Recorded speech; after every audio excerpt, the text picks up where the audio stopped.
காட்டுறாங்க. ஆனா அதுல தயிர் பச்சடி போட்டிருக்கேன். அது பக்கத்துல உள்ள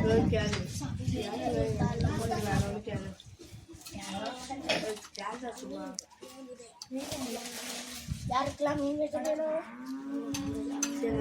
யாரும் தராதீங்க. அதுல ஒரு சீக்ரெட் இருக்கு. அதுல ஒரு சீக்ரெட் இருக்கு. மறைஞ்சிருக்கு. யாருனால டவுசி கொடுங்க. அவங்க சொல்றாங்க டவுசிக்கு.